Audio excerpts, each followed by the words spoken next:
राकेश जी, हर हर महादेव, और सभी को पैनलिस्ट को भी हर हर महादेव। हमने तो सुना ही है, दिग्विजय साहब बोलते थे ना, भगोड़े जाकिर नायक को भी बोलते थे जाकिर नायक साहब।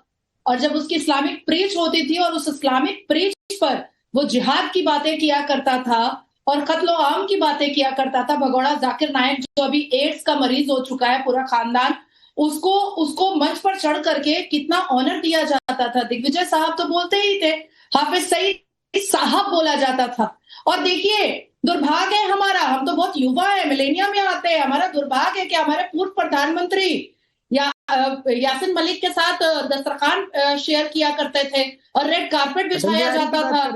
आप सोचिए, मनमोहन सिंह साहब जो हमारे पूर्व प्रधानमंत्री थे, अल्लाह उनको जन्नत नसीब करे, लेकिन वो आतंकियों के साथ बैठ करके जिसने कश्मीर में कश्मीरी पंडितों का जेनोसाइड किया और बेनजीर भुट्टो के कहने पर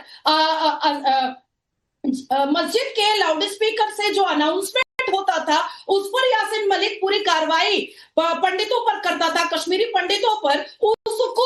उसको मनमोहन सिंह साहब हमारे पूर्व प्रधानमंत्री लेकर बैठा करते थे दस्तरखान पर। अब दूसरी बात आती है, 2 मई 2016 को फिरहाद हकीम जो ममता बनर्जी साहिबा के सबसे करीबी, लाडले, प्यारे, दुलारे जो मंत्री हैं, मेयर है, बहुत सारी पदों के मालिक है पश्चिम बंगाल में, उन्होंने 2 मई 2016 को साफ कहा था पाकिस्तान के पत्रकार और पाकिस्तान के जर्नलिस्ट द डॉन को कि कोलकाता मिनी पाकिस्तान है। तो जब कोलकाता मिनी पाकिस्तान घोषणा हो ही चुका है तो फिर संतों पर लाठी नहीं बरसेगा तो किस पर बरसेगा, साधुओं पर लाठी नहीं बरसेगा तो किस पर बरसेगा। ठीक जो चीज तौसीफ खान, ठीक है तौसीफ खान, एक मिनट, तौसीफ ने नहीं बोला अभी तक। तौसीफ खान, कोलकाता मिनी पाकिस्तान इसीलिए लाठी बरस गई, यह सवाल आ रहा है नाजिया की ओर से। फिर सवाल यह भी है कि बाबरी मस्जिद बन जाती है, उस पर बड़ी खामोशी है। हुमायूं कबीर को 1 साल से बोल रहे थे बाबरी, कुछ नहीं हो रहा था, आखिरी समय में पार्टी से चलो सस्पेंड किया, निकाला, जो भी किया, लेकिन फिर भी खामोशी नहीं बोलते हैं, लेकिन लाठी बरसाने में तेज है। नहीं, ये सारे हथकंडे जो है कुछ असर नहीं देने वाले। 2026 का जो इलेक्शन है, ये सारे हथकंडे आज जो आप देख रहे हैं, जो हुमायूं कबीर कर रहे हैं, या ये सब जो भी बीजेपी भेज देती है बंगाल हाई कमीशन के पास में अपने वर्कर्स को और कहती है कि वहाँ पे प्रोटेस्ट करो, हड़दम मचाओ, और फिर उसी बीजेपी की पॉलिसी है कि हमें कमीशन को जो है बांग्लादेश हाई कमीशन को प्रोटेक्ट करना है, पुलिस को पूरा जो है जिम्मेदारी निभाना है। तो ये सारे हथकंडे जो है पहले भी अपनाए गए हैं। पिछले 3 चुनाव से बीजेपी जोर शोर से कोशिश कर रही है, वो पैसे से, वो अपने एजेंसीज से, वो छल से, हर तरीके से बीजेपी ने सारे टैक्टिक्स अपना लिए, फिर भी वो हार गई। एमपी इलेक्शन हारी, पंचायत इलेक्शन हारी, पिछले 2021 का इलेक्शन हारा। तो बीजेपी को 2026 में फिर से वही हार का सामना करना पड़ेगा, क्योंकि जो वोट ममता बनर्जी के पीछे खड़ा है, ममता बनर्जी वाहिद एक मास लीडर है पूरे देश में जिनको जनता का सपोर्ट है, जो जनता के बीच में रहती है। आज भी कोई ममता बनर्जी, चाहे ममता बनर्जी आसानी से मिल सकती है, एसआईआर का विरोध कर रही है ममता बनर्जी और बांग्लादेशी घुसपैठियों को कह रही है कि पब्लिक का वोट उनको मिलता है, तो पब्लिक जो उनको जिता देगी। भरदंडे काम नहीं आने वाले। ऐसे कितने पार्टी बनाए गए, अभी हुमायूं कबीर जो एक नया पार्टी, क्या उन्नयन, क्या कुछ नया पार्टी बनाया उन्होंने। पिछली दफा जो है नवाज सिद्दीकी ने बना दिया था, एक नौशाद सिद्दीकी ने एक पॉलिटिकल पार्टी बना दिया था। तो ये सब होते रहते हैं, ये कोई बड़ी बात नहीं है। इस तरह के कितने पार्टी बने, आए गए, लेकिन ममता बनर्जी अपनी जगह पे बिल्कुल खड़ी है मजबूती के साथ, क्योंकि देश की जनता उनके साथ। एक मिनट, नाजिया ने कुछ बोल रही थी लगातार, पता नहीं आपके कानों में आवाज गई या नहीं गई। खैर, गई होगी तो जवाब दे दीजिएगा। लेकिन मैं एक बात और कह रहा हूं, बहुत लोग आए होंगे 26 में क्या होगा, तौसीफ ये तो वक्त बताएगा। आप सवाल पूछिए, आपके सवाल का नहीं ठीक है, मैं तो कह रहा हूं कि 26 चुनाव में क्या होगा ये तो वक्त बताएगा। जनता किसके साथ होती है, जनता तय करेगी। लेकिन बाबरी मस्जिद पर एकदम खामोशी, लाठी बरसाने पर आपने 2-3 मिनट बोल गए, एक शब्द आप बोलने नहीं गए कि क्या ऐसा आ गया था कि लाठियां बरसा देनी पड़ी। हिंदू मारा गया बांग्लादेश में, उस पर एक शब्द आपकी पार्टी, जिस पार्टी को आप सपोर्ट कर रहे हैं, उस पार्टी के नेताओं का बयान नहीं आता है। कोई नहीं, जो देखिए इस पे ममता बनर्जी ने शुरू से स्टैंड क्लियर रखा है कि सेंट्रल गवर्नमेंट बीजेपी की सरकार का जो पॉलिसी रहेगा वही पॉलिसी को ममता बनर्जी सपोर्ट करेंगे। अगर बीजेपी की सरकार, मोदी सरकार चाहती है कि यूनुस से बात ना किया जाए, वो उनको सपोर्ट करती है। ममता बनर्जी चाहती है कि भाई मोदी सरकार जो है यूनुस से बात करें, लेकिन मोदी जी की मुलाकात हुई थी कुछ महीने पहले, तो वो लोग हंस करके कुछ बातें कर रहे थे यूनुस सरकार से, मिस्टर यूनुस से। तो देखिए जो मोदी जी का पॉलिसी है, ये फॉरेन पॉलिसी है ना, स्टेट गवर्नमेंट नहीं तो यहाँ तो केंद्र सरकार कहती है तौसीफ खान के हटाओ, घुसपैठियों को निकालो, घुसपैठी देश में रहने नहीं चाहिए, एसआईआर से घुसपैठियों को बाहर कर दिया जाएगा। तब तो आप लोग उसका विरोध करने के लिए खड़े हो जाते हैं। तब तो नहीं सोचते कि केंद्र सरकार चाह रही है कि घुसपैठिए निकाल दिए जाए तो घुसपैठिए बाहर हो जाए। कहाँ बोलिए, कहाँ घुसपैठी नहीं लाइन लगी, 10 सेकंड सीमा पर लाइन नहीं लगी। 50 से ज्यादा लाख नाम काट दिए, अब वो मृत जो लोग मर गए उनका नाम, वो तो नहीं बोल रहे कि घुसपैठियों का नाम है, क्योंकि घुसपैठियों का नाम बोलेंगे तो वो खुद फंस जाएंगे। क्योंकि तो बांग्लादेश की सीमा पर कौन था जो लाइन लगी थी? भाषण में कहा है, जो लाइन लगी थी तौसीफ अंदर बांग्लादेश में घुसने के लिए, होम अफेयर्स ने, ये कौन थे लोग, डेटा प्रेजेंट किया है, कौन थे लोग जो लाइन लगी हुई थी? देखिए ये अमित शाह, देखिए ये अमित शाह जी के कंट्रोल में, अमित शाह जी बॉर्डर खोलते हैं, किन लोगों के लिए खोलते हैं, क्यों अंदर बुलाते हैं, उनको क्या नागरिकता देते हैं, ये सारा जो है डिपार्टमेंट अमित शाह जी का है। अमित शाह जी आज के देश में एक home minister, part time home minister, full time de facto BJP president and forever BJP के चीफ इलेक्शन कैंपेनर और chief election strategist. Amit Shah ji एक बड़ा रोल निभा रहे हैं, उनके ऊपर में पावर है भाई। वो जो इनके टॉपिक गवर्नमेंट जी से सकती, स्टेट गवर्नमेंट का लिमिटेड रोल, अब इनको चुप कराइए, कोई पावर नहीं होता है चुप कराइए इंटरनेशनल मैटर्स में बोलने के लिए। आप ये बताइए, आपके बॉबी हकीम क्या कहते हैं कि मैं अल्पसंख्यक चाहता हूं कलकत्ता में हिंदुओं को, उसका जवाब दे दीजिए। दिग्विजय सिंह क्या कहते हैं, ये एक्शन का रिएक्शन है कांग्रेस पार्टी। राशिद अल्वी क्या बोलते हैं कि यहां मस्जिदें तोड़ी जा रही है। इस तरह से उनके, आप जो वहां भीड़, उन्मादी भीड़ ने मारा था एक हिंदुओं को, उसके साथ खड़ी है, उनका समर्थन कर रही है, जस्टिफाई करने के लिए तुले हुए हैं। और हुमायूं हजारों लोगों के साथ वह नमाज अदा करता है, एक लाठी तो क्या, एक पुलिस वाला उनको नहीं रोकता, और यहाँ बेहोश पड़े हैं साधु, उनके ऊपर लाठी बरसाई जाती है।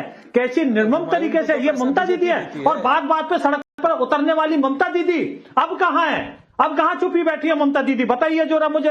और जहां तक आपकी बात है बाढ़ लगाने की और घुसपैठियों की, 450 किलोमीटर पे हमने 7 बार देश के होम सेक्रेटरी, चीफ सेक्रेटरी के साथ मीटिंगें की हैं, 10 रिमाइंडर भेजे इनको। आप जगह मुहैया क्यों नहीं कराते हो, बताइए आप मुझे। हमने तो बाढ़ लगा दी ना 1650 किलोमीटर पे बांग्लादेश बॉर्डर पे, की जनता बहुत अच्छे से समझती है। अच्छा एक बात हुमायूं कबीर को तो आप लोगों ने कहने के लिए निकाल दिया, चलिए आपके पास एक ग्रे लाइन भी है कि वो तो निकाल ली है, बीजेपी फंड करी है। एक मिनट दीजिएगा विजय शर्मा, लेकिन जिन फिरहाद हकीम का नाम लिया नाजिया ने अब से थोड़ी देर पहले, वो तो मेरे हिसाब से अभी आपकी पार्टी में ही है जिस पार्टी को आप सपोर्ट कर रहे हैं। उन्होंने क्या कहा था, इस्लाम में जन्म नहीं होना दुर्भाग्य की बात है। नहीं, ये मामला लगभग 1 साल से ज्यादा हो चुका है, मुझे याद है, हम लोग भी टीवी में डिस्कस कर रहे थे। तो बात को तोड़ मरोड़ कर पेश करना मीडिया में, इसके ये कोई नया बात नहीं है। प्रतियोगिता में पोर्ट एरिया जहाँ तक बात हुमायूं कबीर का है, देखिए बीजेपी के पास में हजारों हजार करोड़ रुपया, हजारों हजार इतना रुपया है बीजेपी के पास में, यहाँ पर हम सोच नहीं सकते। बीजेपी जिसको चाहे ऐसे करके खरीद लेगी, बीजेपी जिसको चाहे ऐसे पैसा फेंक देगी। तो बीजेपी ने पैसा फेंक दिया, एक पॉलिटिकल पार्टी बना दो, बंगाल में एंटी बीजेपी वोट को डिवाइड कर दो। ये तो स्ट्रेटेजी, ये तो लोग समझते हैं। अंग्रेजों के जमाने में था कि फूट डालो और हुकूमत करो, यानी कि हिंदू मुस्लिम में लोगों को बांट दो और हुकूमत करो, अंग्रेजों के जमाने। और ये अंग्रेजों के चमचे, ये बीजेपी वाले, इनके खानदान क्या थे, अंग्रेजों का जूता पॉलिश क्या करते थे, अंग्रेजों की चापलूसी क्या करते थे। भगत सिंह को और सुखदेव राजगुरु इन लोगों की जो है खबर जाकर दिया करते थे। नाजिया तौसीफ मेरे हिसाब से आपको सुनकर अनसुना कर रहे हैं, आपको सुनकर शायद अनसुना कर रहे हैं, लेकिन तौसीफ भाई अगर बीजेपी को पैसा ही अगर आपके हिसाब से दे दिया तो फिरहाद हकीम को बीजेपी नहीं पैसा दे पाई, और फिर ये लाठी चार्ज कराने के लिए भी पैसा दे दिया क्या? नहीं, बीजेपी ने कहा लोगों को कि जा करके पाकिस्तानी डॉलर मिला है। हाई कमीशन के सामने तोड़फोड़ करो, वो लोग पहुंच गए। फिर बीजेपी का ही पॉलिसी है, सेंट्रल गवर्नमेंट का पॉलिसी है, स्टेट गवर्नमेंट को मानना होगा कि जो हाई कमीशन है उसको पूरा प्रोटेक्शन देना है, तो वहां पे प्रोटेक्शन देना है। ये एक पिक्चर बनाना था। हुमायूं कबीर की बात कर रहे स्टेट हैं। गवर्नमेंट का चीफ मिनिस्टर का रोल बहुत कम होता है। ये इंटरनेशनल मैटर में, फॉरेन अफेयर्स में, फॉरेन पॉलिसी में सेंट्रल गवर्नमेंट का रोल होता है। आज सवाल जो है सेंट्रल गवर्नमेंट से होनी चाहिए, मिस्टर मोदी से होनी चाहिए, मिस्टर अमित शाह से होनी चाहिए। आपकी सरकार ने अगर हम वो चाहे, देखिए वहाँ पे स्टूडेंट लीडर को मरवा देना कोई मसले का हल नहीं है मेरे समझ से, लेकिन अब मोदी जी जो ठीक समझे प्रधानमंत्री बैठे हुए पॉलिसी है। तौसीफ सुनिए, आपने क्या कहा अभी? वहां पर स्टूडेंट लीडर को मरवा देना कोई समस्या का समाधान नहीं, शर्म आनी चाहिए तौसीफ खान आपको। जो आप यहां पर बैठकर कह रहे हैं कि हादी को मरवा देने में सरकार का हाथ है। हादी के भाई ने मीडिया के सामने आकर कह दिया है कि यूनुस सरकार ने मरवा दिया। चेहरा सामने आ गया। विजय शर्मा को हल करिए। विजय शर्मा तौसीफ खान का चेहरा सामने आ गया। बांग्लादेश पर मसला को हल कर दीजिए, सीधी बात। शर्म आनी चाहिए इसको, देश से माफी मांगनी चाहिए। ये इनकी चाल चलित चेहरा है टीएमसी का। ये बांग्लादेशी प्रेम इनके नजर आ गया टीवी के ऊपर। यही है, अरे भाई ये पकड़े गए, ये है इनका चाल चलित चेहरा। इनकी मर्जी है, ठीक है, आपकी पॉलिसी। शर्म आनी चाहिए। फॉरेन देश के ऊपर इस तरह से उंगली उठा रहे हो, ये बात कमाल की बात है।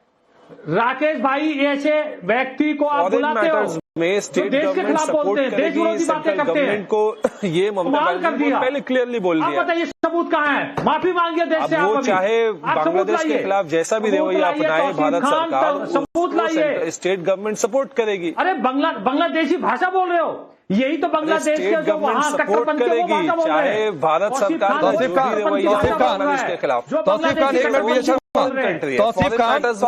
तौसीफ खान सुनिए भाई, सुनिए। ये आप कान में बार बार रिपीट करके आप लोगों को सुना करिए, ये नहीं चलेगा। लेकिन आपने निखिल जान आता हूं जो दिखा रहे दिखाइएगा, लेकिन जो आपने बात कही है ना कभी, ये आईएसआई की भाषा है, माफ करिएगा। आईएसआई ने जिहादे इस्लामी के आधार पर यूनुस सरकार को सपोर्ट करके मरवा दिया हादी को, और आप यहां पर बैठकर कह रहे हैं कि मोदी सरकार ने मरवा दिया। तो ये पाकिस्तान और आईएसआई की भाषा बोल रहे हैं तौसीफ खान, और शर्म आनी चाहिए आपको इसके लिए। मैंने कहा कि मोदी सरकार की जो भी पॉलिसी है बांग्लादेश को, जो भी पॉलिसी नहीं तौसीफ खान, आपने कहा है, आपने इस देश की सरकार पर आरोप लगाया है फॉरेन और आप कहते हैं कि फॉरेन मैटर देखेगी, फॉरेन मैटर देखेगी। आप उसके आधार पर अपनी वोट बैंक की पॉलिटिक्स को चिल्लाने से कुछ